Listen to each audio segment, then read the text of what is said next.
Mr. Hughes, you say you're stuck between your mother and your ex-girlfriend who are in a heated dispute in court today. Ms. McBirth, you petitioned the court for a DNA test to prove your son. Mrs. McBirth, an African-American mother, is preparing to contest the claim that her son could be the father of a woman's child. She argues that the baby appears too white to be her grandchild and hopes to win $1,000 for defamation against Ms. Jackson, her son's ex-girlfriend. As tensions mount, Mr. Hughes finds himself torn between family loyalty and his past with Ms. Jackson, who plans to show how Mrs. McBirth may be influencing her son's doubts about paternity. The courtroom battle promises high stakes and emotional drama. This woman is trouble. She is trouble with a capital T. She, as a matter of fact, I call her the 3 T's. Trash, trouble, and trifling. That's what she is. The little boy looks nothing like my son or any member of my family. Mrs. McBirth not only called Ms. Jackson trouble, but also labeled her the 3 T's: trash, trouble, and trifling. She presented a picture of her son with the too white baby, insisting there was no resemblance. Her focus seems to be on physical traits rather than biological paternity, questioning why the child doesn't look like their family. This raises the question of genes versus mere appearance. Over your child. I have no idea, to be honest. Like, maybe because he is so white? Because he all the white. He ain't got no black in here. Everything I see got powder puff on it. I don't see no chocolate nowhere, okay? No, ma'am. Wait, Ms. Jackson has no idea why the old woman is in doubt about her child. Well, maybe it's because he's so white. For a relationship that lasted about 15 to 18 months, sure, anything can happen, including a baby for all that matters. And Ms. Jackson was faithful enough to remain intimate only with Mr. Hughes, without protection. I believe having sex without protection can lead to eventual pregnancy. She lying, she lying. Yes, ma'am. This DNA right here has been in our life. She's never was a girlfriend. You are a vampire. You are just a fly by night. We didn't know anything about you. He's been in a relationship for 10 years. So here we go again. Another confident individual claims Mr. Hughes isn't the father, igniting debates over skin color and DNA. Ms. Terrell defends her brother, insisting he's not the father of the white child. Ms. Terrell is ready with new nicknames, calling her a vampire and a fly-by-night. As tensions rise, Ms. Terrell reveals Mr. Hughes' complicated past with 2 children and hints at upcoming drama. Ms. Jackson is characterized as a snack cake on the side, highlighting her role as a side chick. What happens next is bound to be dramatic. Elijah. I seen him at the doctor's office where I was taking his real children to the doctor, and it was a newborn, and I walked past him, and I kind of glanced over there, and I seen this little white baby. I knew it wasn't mine, and I ain't had nothing else to say or do about it since then. Mrs. McBirth recounts her first encounter with the white baby while taking the real children to the doctor at the hospital when he was only a newborn. She glanced over and knew he wasn't hers. Does Mrs. McBirth need someone to tell her as African Americans their offspring could take any form of color and shape? Oh yeah, Judge Lauren just said so, but bias wouldn't let this fact be thought upon because the old lady still stands on her ground, insisting otherwise. And he had no, if she truly wanted him to take a DNA test, she could have had it done, but she didn't want to. Plus the baby has her ex-husband's last name. That's because that's my last name. And so hold on now, if you don't think the child is his, why would she be trying to change the name? Ms. Terrell is stepping up again, raising questions about Ms. Jackson's behavior during her pregnancy. Given her history with multiple partners, there's uncertainty around the baby's paternity. Ms. Jackson's reluctance to pursue a DNA test could suggest she's hiding something. If she wanted him to take a DNA test, she could have had it done, says Ms. Terrell. Adding to the mystery, Mr. Hughes didn't sign the birth certificate, having missed the delivery. Questions also remain about whether Ms. Jackson's mother was truly present. Was she in the US or Germany? As the story unfolds, more clarity is clearly needed. She's a liar because you just had a wild sex party that got shut down by the police station last week. No, ma'am. Yes, you did. Yes, you did. Yes, you did. Some hoes in this That house. is not Okay, hold on. true. Miss McBirth. Yes, it Miss is. McBirth. A wild sex party? That better not be true about Ms. Jackson because it will not help her claims. Awesome. There was a police report and Ms. Jackson refers to it. Oh, finally. Mrs. McBirth admits to how frivolous her son can be. In her words, he's just as trifling as she is. Your son does look handsome. Maybe that's why he keeps having babies. She goes on to say that no matter what he does, he's still gonna be my son. Mothers. And is kissing the baby. It makes you want to throw It makes you up. want to throw up because it's a Why? lie. For your son to be kissing an innocent child? Because it's not his. It doesn't matter, really, if he's showing the child love. It's not his. Couldn't he possibly be? Despite the family's defense, the story looks very different from Mr. Hughes' angle now that there's evidence of his genuine affection for the white child. This evidence makes Mrs. McBirth feel sick, claiming it makes her want to throw up. Really? And then Ms. Terrell says, Mama's baby? Papa's maybe? That's crossing a line. Mr. Hughes was clearly sleeping with Ms. Jackson without protection. What did they think would happen? A child was always a possible outcome. Now it's finally Mr. Hughes' turn to speak, and he has a lot to say. I just gave him the benefit of the doubt because I'm biracial. My father's white, you know. That child is not my son, okay? Man. She got men coming and going got in and out of her house. My We father's don't a know. brown-haired, blue-eyed dude, so. How you know? The revelation that Mr. Hughes is biracial sets the stage for some intriguing developments ahead. It's hard to believe such a crucial detail could have been overlooked, and I'm eager to see how Mrs. McBirth will tackle this issue. Mr. Hughes has been dropping hints about accepting the white child, stating, "My father is a blonde-haired, blue-eyed dude," which raises questions about his perspective. I can't wait to see how Ms. Terrell responds. Her belief that he's incompetent to testify about his own experiences is quite perplexing. The pieces are beginning to align, and I'm genuinely curious about who will take this situation to the next level. This family is sure to bring even more twists our way. Every time I look around, it's a baby here, it's a baby there. And I'm the one stuck helping, gotta feed them, take care of the clothes, and keep them while the mom and daddy either go to work or run the street. I'm sick of it. I'm done. I'm done. So do you understand? Judge Lauren is about to reveal some pivotal truths when she asserts to Mr. Hughes she's not sick of the baby, she's sick of you. Tensions run high, hinting at significant revelations ahead. The old woman feels overwhelmed, not resentful of the innocent white child, but burdened by her son's infidelities and the responsibilities of caring for multiple children. As frustrations rise, it's clear her feelings about the white child are tied to their differing skin colors. Hopefully, Mr. Hughes will soon understand his mother's struggles and sacrifices, leading to vital conversations that could transform their relationship. Injury that was caused, and for that reason, I have to dismiss your claim. That's fine. Now, I'm ready for the results. Jerome? The long-awaited moment has finally arrived. The DNA test result is about to be disclosed, and the tension in the room is palpable. However, Ms. Jackson remains remarkably composed and confident. The result will disclose the truth they had been avoiding. Let's get to the results now. In the case of McBirth, Terrell v. Jackson, pertaining to 2-year-old Elijah Jackson. Do you want to watch Paternity? It's Mr. Hughes' son. Gentlemen, Ms. Nazarene, you are here today to sue your ex-boyfriend, Mr. Rami, for being an absentee father and a deadbeat dad. You say he has caused you and your 2 children much pain and suffering by never stepping up. Ms. Nazarene is preparing to take legal action against her ex-boyfriend, Mr. Rami, for his absence as a father and lack of support during her challenges as a single mother of 2. This lawsuit aims to highlight the struggles their family has endured. Meanwhile, Mr. Rami plans to defend himself, accusing Ms. Nazarene of causing immeasurable damage to his life and career due to her difficult personality. The situation raises questions about their complex relationship, especially considering they have 2 children together. The unfolding events will shed light on their family dynamics. Okay, our relationship began to sour when I became pregnant, and things were soured long before that. She's not the most easy person to deal with. There are definitely signs that were. Pregnancy can lead to a mix of feelings, love, hate, and of course, babies. Ms. Nazarene claims her relationship soured during her pregnancy, but we need to clarify whether it was her first or second. Rami argues it was already deteriorating before she got pregnant. If he found her very verbally and physically abusive over small issues, why would he have another child with her? Perhaps those traits weren't evident before their intimacy. he and I have had one incident where he stole $500 from me and had me and my baby in a car that had a steering column that fell. Okay, so for the time that we were together. Think about it. Mr. Rami stole $500 from you, yet you're still considering letting him pay for his kids? That's hard to believe. A thief likely doesn't have a job. If he did, he'd be sending money, not stealing it. He's chasing dreams of being a rap star, but that leaves no time for earning a GED or being responsible. Instead of growing up, he's focused on fantasy. If theft has already been an issue, continuing this relationship seems pointless. Honestly, he's probably just a waste of your time.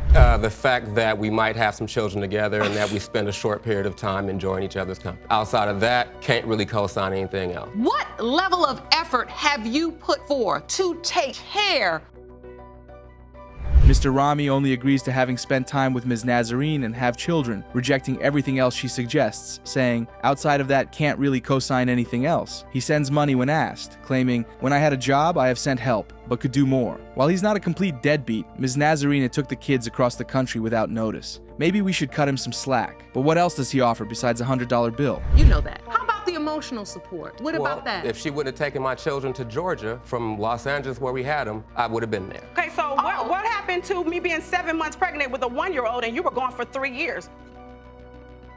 Emotional support is crucial. He can't bring children into the world without being prepared to care for them. While Mr. Rami raises a valid point about the distance and his ability to support the kids, it seems this confrontational conversation is getting us nowhere. Who was at fault here? They were living together with their first child until he took a 3-year break from fatherhood. Ms. Nazarene should show some empathy. It's not the time to pressure a grieving uncle with financial burdens like a $700 light bill in summer school. You want this man to be involved in his kid's life. You've got to sometime, at least sometimes, present yourself as a person that about somebody burying.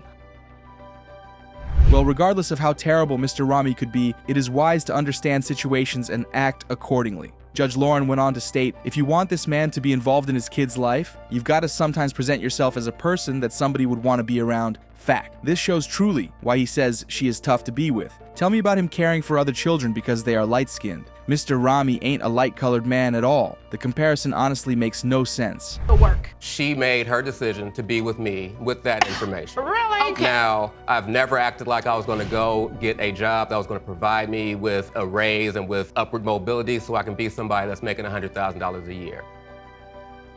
Mr. Rami may seem easygoing, but the way he raises his children isn't solely his partner's fault. She made her choice to be with me, he says, but kids deserve a better future. Childbearing isn't an all-expense-paid trip. Securing a higher-paying job or working multiple jobs to support them isn't wrong. It's necessary. A modest life is possible, but as a parent, you can't avoid your role in providing. The real issue, however, is dealing with a completely irrational somebody. Where It's did not the about car the go? car. It's not about the car at Tell all. me what happened. So when I take the car there, she wants to have a discussion with me. She wants to yell and argue with me. Okay. I'm not going through that anymore. So I tell her that I'm leaving. At this point, I'm living with my parents. Which are we discussing, the car or the children? Mr. Rami cites instances of Nazarene's irrationality, but she continuously refutes his claims. This duo seems more focused on bickering than supporting their children. Rami recounts how Nazarene hit him and claims she held him hostage too. This argument is devolving into childish conflict, with everyone portraying themselves as a victim. It seems we need video proof and more evidence. Today is true. Ms. Nazarene is difficult. And I have every right to be because I'm with a deadbeat who abandoned me with one baby and a 7 month in the womb. Did I ask you to let me finish? Yes, ma'am. Thank you. She's difficult, but I'm a mother, and I'm gonna tell you right now. If only decorum still exists with Ms. Nazarene. Issues here are in dire need of facts to be straightforward. One point of recon from the judge is that Ms. Nazarene is difficult. Phew, a fact. Although her pain can be interpreted from the mother's perspective, raising kids as a single mother is difficult, especially with an absent father who claims to be a modest earner with no effort to do better for the sake of his children at least. His level of irresponsibility is appalling. Son, he just, in my opinion, doesn't feel like this man loves or cares for him or his sister. And then my daughter said she's embarrassed that her father refuses to work. She's embarrassed that he's a wannabe rapper almost 40. Him and I having a friendship. Do these children resent their dad, or are they somewhat hopeful he'd come by? Ms. Nazarene submits both the kids' points of view. The son doesn't believe his father still has any love coming their way, while their daughter is embarrassed to have a wannabe rapper almost 40 for a dad. Ew. Well, Judge Lauren, there are no signs of reconciliation between these two. They are so full of resentment for each other and probably just wish to air it out in court. Do they even care about these children enough? The kids surely are helpless. Situation ain't figured out. If you love the kids the way you say you do, stop talking and give them room so maybe this man, you don't have to keep barking and barking. Hey, Ms. Nazarene, are you looking to find a resolution or not? It would be helpful if you could clarify your stance. We recognize everything you do, but wouldn't it be interesting to see how giving this man a chance could change the narrative? And about bringing up that 17-year-old resentment in court, I'm eager to see how that plays out. It seems like you're leaning toward more discussion, but I wonder if that will truly assist in the healing process. The right thing, but Ms. Nazarene, there's more to being a father than just the money. If he just wants to see him and they want to see him. Georgia, he came to my home. He was in my home. He's had every address that I've ever lived at. But can he see them tomorrow? Okay, Judge Lauren has made it clear enough. Those children do not only need financial support from Mr. Rami, but his presence also. This is incredible. So the ball is somewhere in the court between Ms. Nazarene and Mr. Rami. Let's see what happens from here. Always making Will sure. you make that effort to see them tomorrow? Yes. I don't care if look, you're a writer, but don't write too much Look, it's on the all text. good. Just Yes, say, tomorrow. just That's what I say- want. Just say, hey, what time? That's it. Malcolm Love, you're here because you say your childhood was a complete nightmare. Wow. You claim your mother, Ms. Nasiripour, lost you to foster care and left you torn between two fathers. Having suffered a traumatic childhood while living at foster homes due to her mother's incapabilities, the 22-year-old Ms. Markham. Love proceeds to court to get clarity through DNA on who her biological father was. Meanwhile, Mr. Tucker was quite confident until he had a big shock years ago from Ms. Nasiripour that he might not be her biological father. What a case. Shortly. So, Ms. Markham Love, please explain to the court, why was your childhood a nightmare? I got put in foster care, had to live with complete strangers. I don't have respect for... Ms. Markham Love's childhood came crashing at the age of 12 when she learned that she had a dad problem. Living from one foster home to the other broke her sense of morality and respect for authorities, not even for her birth mother, whom she now calls by name, Shireen. Secrets are kept hidden until it's spilled, so Granny spilled the tea on the 12-year-old. Wow, way to go, Granny. The person they said was supposed to be your biological father? Yes, Your Honor. I met him one time when I was 12. He took me and my sister out to ice cream. That was the only time I seen him. I barely talked to him.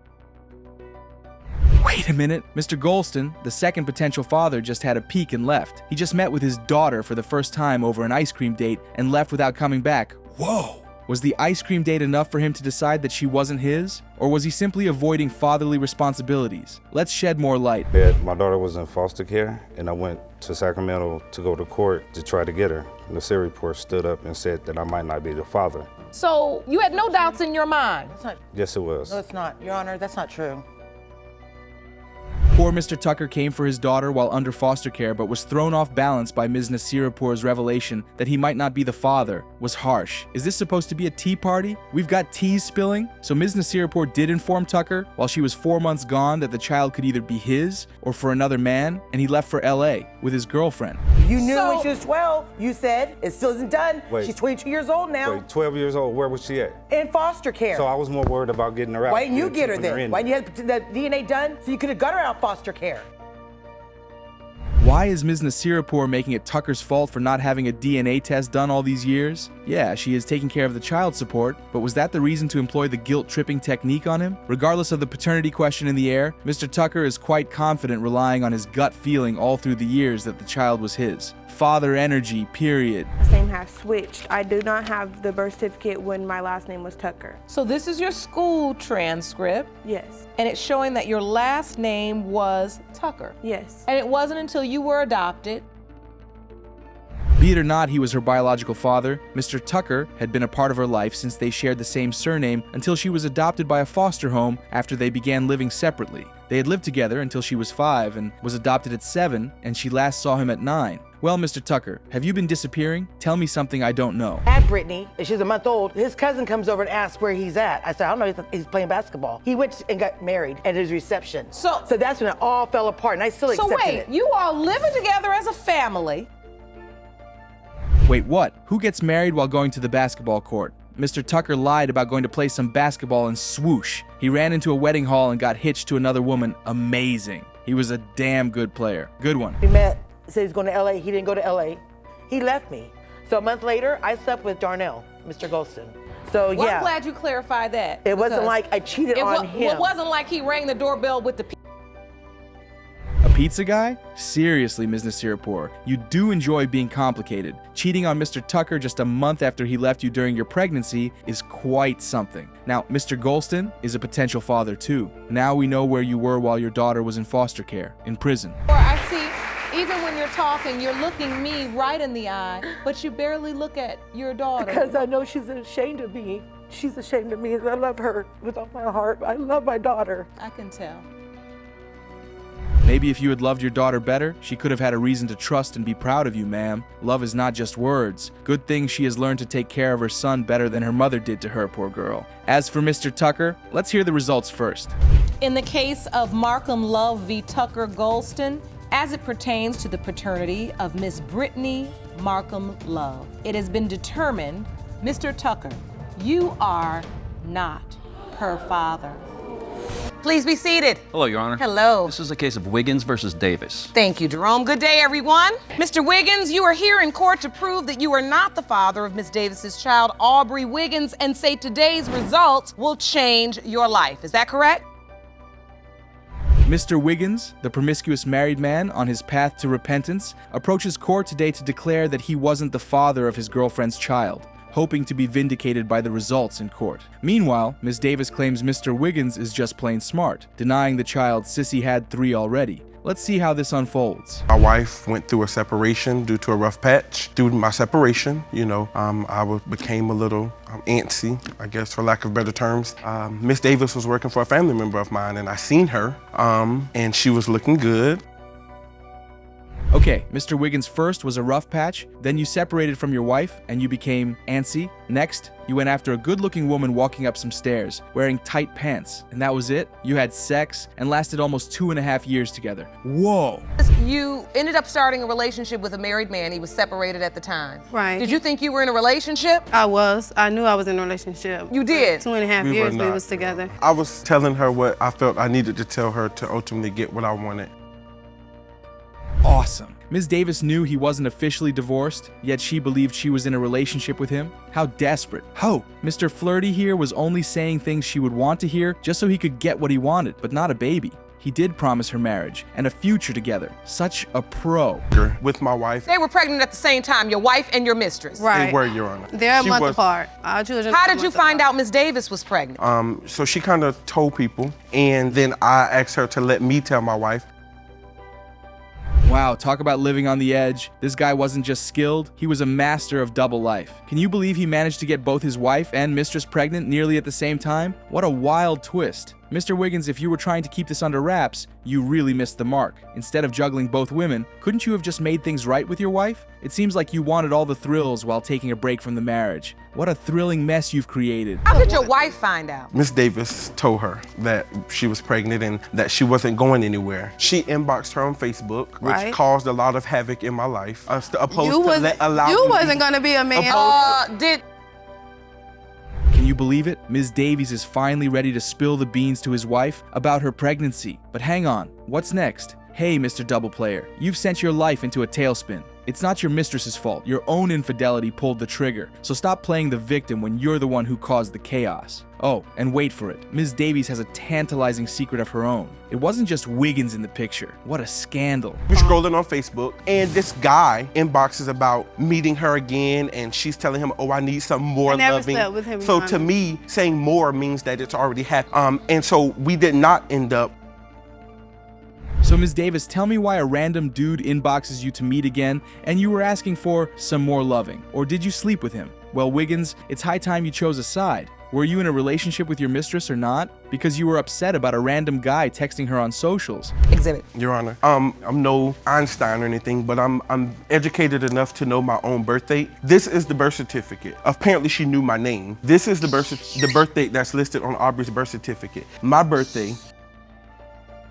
Did he just mention that he wasn't no Einstein while pulling off an Einstein move to disprove the chances of being this child's father? He's in serious disapproval of this child, no doubt. Yes, there was an issue with his details on her birth certificate, but that isn't enough to prove he isn't her father. No, that's not. Was another baby. I had 2 children, another Your baby. Honor. I didn't need any more children. He I wanted didn't need me any more children. Because of my body, and he wanted a baby from me. That to is keep all I me. wanted, Your Honor. Yes, yes, you did. Because of Oh my goodness. From day So one, you're that's- saying now he's...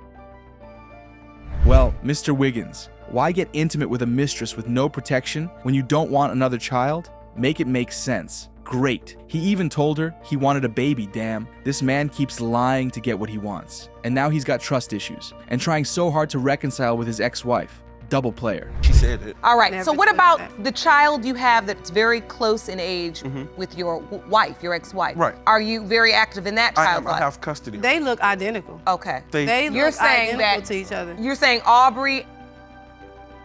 Wiggins is no more than a transactional man, double-dealing too at that. He was present in the little girl's life until he started wanting his family back, and Gass now gained custody of his other child with his ex-wife, slowly neglecting Davis's. He sure flips sides easily, but the results will tell if he's successful or not.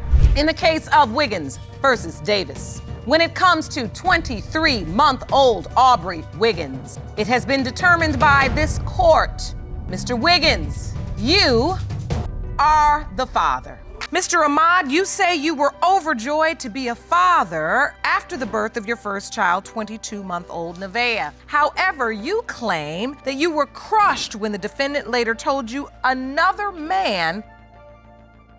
After his girlfriend, Ms. Day, had broken the sad news to him about his supposed child being possibly for another man, Mr. Ahmad's excitement as a first-time dad transforms into determination to get his daughter back through DNA test results. He hopes to gain full custody of her. What a dilemma. The stakes are high. And it meant a lot age, to you. You know, I waited 40 years to have a child. Now I come to find out that there could be a possibility that it's not. So, Ms. Day, what is your response to that? I told him the truth from the beginning, that she might not be his. Having waited for 40 years and losing his first attempt at fatherhood to an ectopic pregnancy, Ahmad was happy to be the baby's father. Sadly, the paternity issue arose out of the blue, and he was not going to relent from being her father still. Poor man wanted a family to be there for. It was more of a friendship for me. I loved Mr. Ahmad, but I wasn't in love with him. It was just, he was there for me, and I needed somebody to be there for me. And how I found out she was pregnant, she came one morning. Whoa, did she say it was just friendship? Well, Ahmad was more than committed to this relationship. Pick a side, Day. Do you love him, or do you just want to keep him around? I see what's going on here. She only wants him to be there for her. She affirmed that he was the girl's father from the start, so what changed? We didn't even get along that much. I was not at his house every day. We argued so much, I never lived with him. Like, he would, when I spent the night, some nights he would kick me out at 2 in the morning. Why are you so upset now? Because you feel... There are questions to be asked here for real. So wait, you never got along, yet you stayed with him? If he was an abusive man whom you were certain wasn't your baby's father, why did you stay? He was a friend to you but kicked you out one time at 2 a.m. No true friend would such to the other. I don't think he's the one making you a bad person here. But your testimony, Ms. Davis, honestly, they are both on different pages. I agree with Judge Lauren.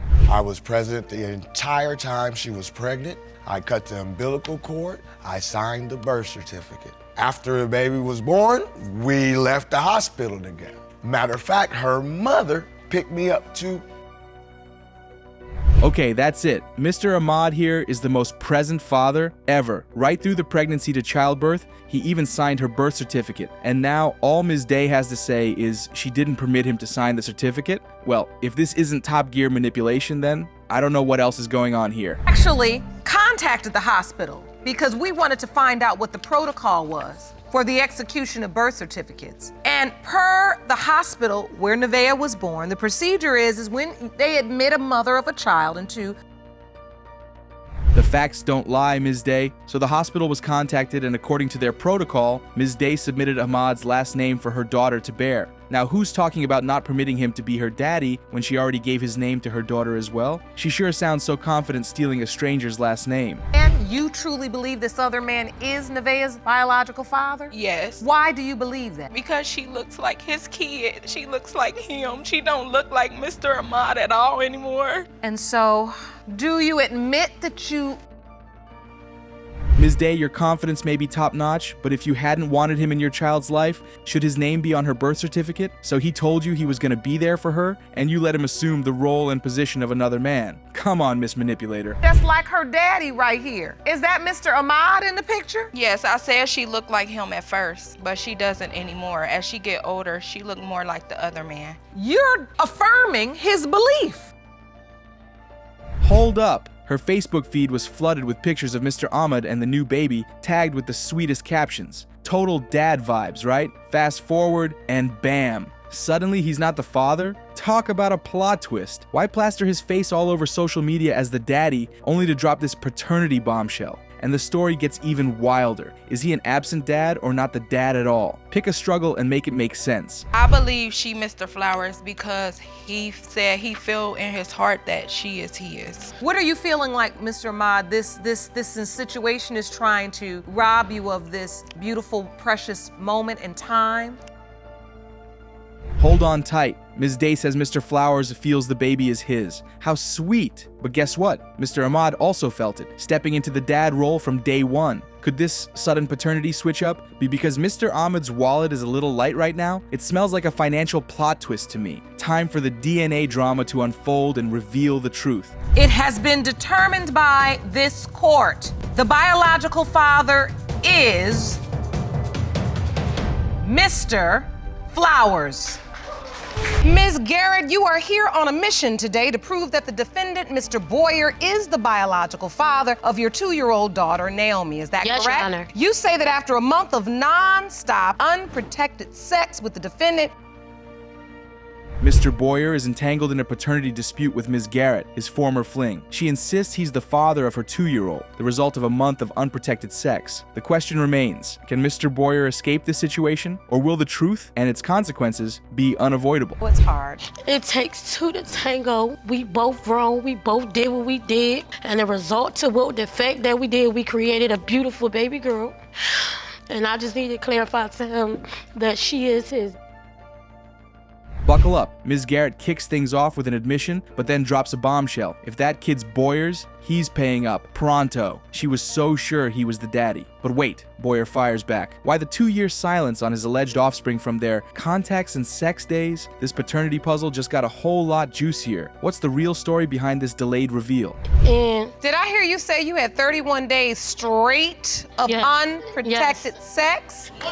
I'm not gonna say that deserves a round of applause, even though you got one. So you all were working real hard at 31 consecutive days of unprotected sex? That's some serious baby-making commitment. While just one unprotected encounter can lead to conception, this continuous intimacy suggests a clear intention. Their sustained physical connection highlights a deliberate act, practically defying the odds of not conceiving. This passionate marathon deserves a place in the Guinness Book for sheer determination. All it takes. Right. So you admit you were in this sexual relation. Yeah. You all were not in a committed relationship. Never, not Were once. you ever under the impression that Ms. Garrett was only sleeping with you, or did you believe she was? It was a sexual relationship with no commitment, just as they skipped the use of protection. Ouch. Mr. Boyer thinks she was too easy. Therefore, it couldn't have been just him in the equation. Just like fried rice, he said she wasn't meant to be taken home. That cuts deep. Well, Garrett reestablishes that she just wants the results, nothing else. I did not. So you started dating somebody new and you thought it was his child? Right, Your Honor. So you told him, I'm pregnant? Yes. Was he happy about it? Yes, he was. All right, so you told him you were pregnant and you never thought to notify Mr. Boyer? No. It must have been nice picking her life back with a new boyfriend. She believed the new guy was the father after realizing she was pregnant. I wonder if her heart pounded or raced a bit, thinking it could be Boyer's. After viewing her post with the baby on socials, Mr. Byers reached out to her instead to know whose it was, but she blocked him, perfectly avoiding her past. Same place she blocked me at and told me like, oh, well, you know, the other boy, you know, the test came back that he's not the dad, so you gotta be the dad. So I was like, that is not how the conversation I immediately had a went, flashback from Talladega Nights. After having a DNA reveal with the other guy, she suddenly reappeared in Boyer's DM, telling him that he was a dad. Audacity. Mr. Boyer should be running for his life, because that was too sudden, man. He needed his thoughts to be together to process this breaking news. I got zero spiritual energy from this child. I had zero vibe with this child. I looked at her. She don't look like me. She don't look like my sister. She don't look like no female in my family. She don't look like nobody in my family. So, I don't know, maybe the eyes, but that's about it. I mean. Did he just mention having zero spiritual energy from the child? Oh, gracious. Since when did that become a criterion for fatherhood? Or did he mean he's got no bonding or connection towards this child because she takes after him in no way? Neither look like him nor his sisters. And you were happy in the relationship or you wanted the relationship? When he was worrying you about the paternity issue, you blocked him. You said it. Then the relationship with the guy didn't work out, or either once he discovered. It is safe to say that Ms. Garrett was after her own happiness and nothing else. Her decision to avoid and dodge the paternity question from 2 years ago was just so she could enjoy her new relationship with no issues. Not from her past, her crazy reconciliatory move toward Boyer, immediately her new stopped working out as expected because of the issue of paternity of the child. The DNA result is ready to be read. Let's get to the results. It has been determined by this court. Mr. Boyer, you are not the father.